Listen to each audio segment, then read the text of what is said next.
What's up, YouTube? This is my Tenyi Swordsoul deck profile, and there's probably things I would change. I haven't had a huge amount of time to test this deck yet. I've only really tested it online. I've not actually had a chance to play it in person yet. But this is the hit my camera there. This is the current build that I'm working with. But yeah, like I said, probably change. But it's been working pretty well online. So we'll start with Sword Souls. Got triple Moe, triple long one, just double tire. Like, it's pretty good, but it requires a little bit of grave setup before, so it's not the best one to open with because you don't really want to see it on its own. And then Free Ecclesia, because it's a very good card, especially summon any sword self in your deck, which will usually be the Moe or the tire. Like I said, if you have the setup. And then for the Tengies, playing Free Atara. I would probably cut this down to 2, honestly, but I got you. So I'll just show all of them. So 3 Adhara, 3 Ashina, 2 Vishuddha. So you really want to open an Ashina and a Adhara or a Vishuddha. So that's why that was the theory behind playing 3 Adhara. That, and it's quite good at just bringing back your banished worm monsters, which does come up quite often. It's also a level 1 tuner, which also comes up quite often as well. Not just to synchro with the Ashina and the Vishuddha. Sometimes, like, say, for example, you're summoning a long one, your opponent can pop the token. You can special summon the Adhara beforehand, assuming you've got Monk or something, or normal summon it, or whatever, just some way to get it on the field. And then you can still go for like a Yazdi, which does come up quite often, or at least has done from the small amount of testing that I've done. And then hand traps, we're playing 3 Ash and 2 Vela. Well, monster hand traps anyway. I think they're just like the best generic ones. They're not particularly high impact, but they are just the ones that hit the most decks. And they're also tuners, which again is not a reason to play them, but it is something that comes up if you have a weird hand or they pop tokens or whatever. It comes up often enough, I think, that it's worth mentioning, because they are the right levels for like your Tengies. Like level 7 plus a 3 is a 10, and then 7 plus 1 is 8. Quick maths.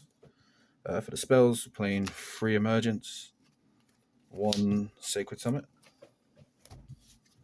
and you're also playing for the Tengies the triple Vessel.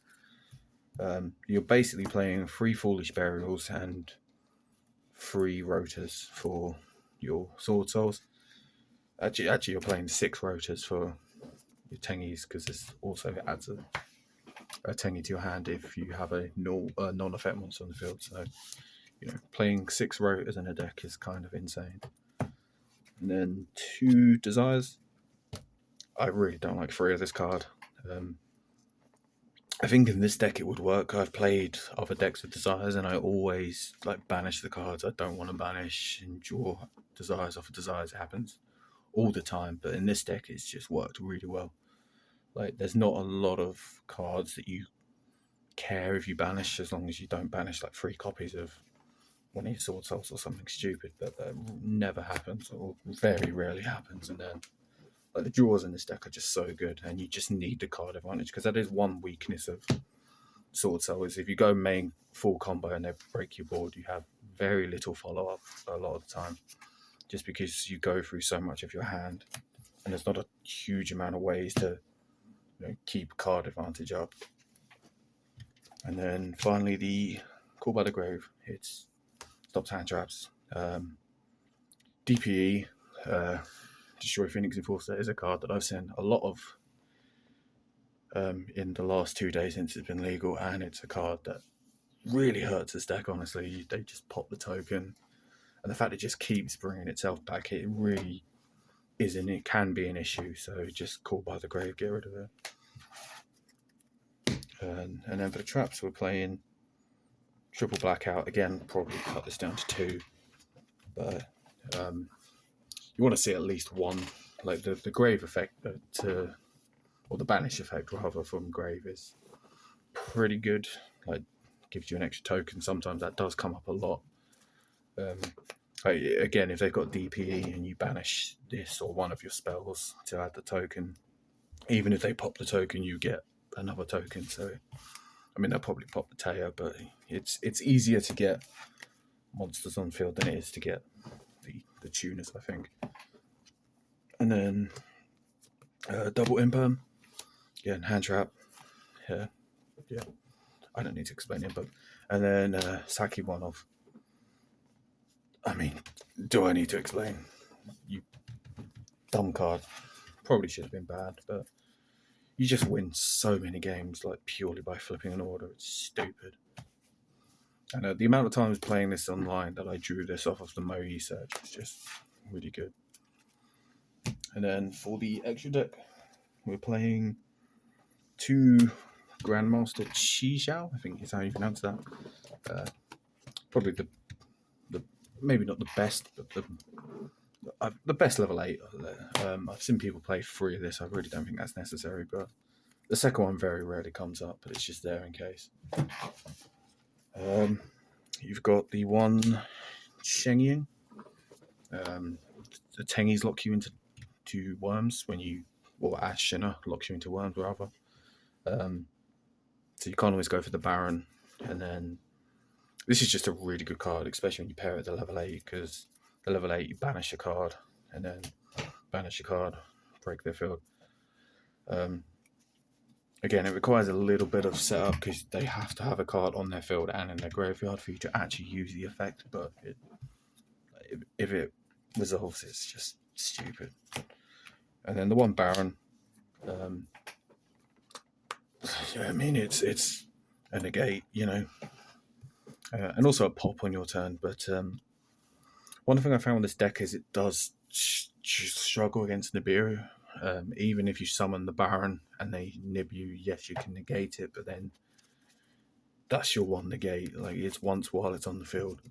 So you have to use its effect in the standby, put it back into the extra deck, and then special summon it again just to get that extra negate. And, you know, you don't really want to do that.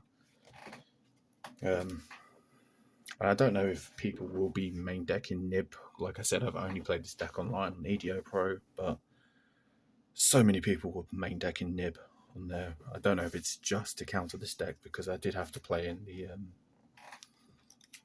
the pre-release server. Oh, my cat is coming. Go away, young one. Sorry, my cat is crawling over stuff. Anyway, so Draco Berserker comes up quite often. Pretty good at breaking boards, and it can also banish a monster on your opponent's field. Dragite. You make this with Moe because it's a water, and then to spell trap negate. So, you know, negates are cool. Shenzhen, make it with level modulation from banishing the peak, the reborn basically, and then like Shenzhen is really good against a lot of decks. This deck doesn't care too much about having stuff banished, and in fact, a lot of cards like the Cheng Ying, whatever the fuck it's called, benefit from it. So, you know. Speaking of which, Ruddy Rose doesn't often come up because it does banish both players' graveyards, but going against something like Phantom Knights or any kind of deck that plays DP, just go into this, banish it, banish the materials, go for game. And then we play a Yangzing package, so we're playing one Xiaofang, double Baxia, and the one Yazi.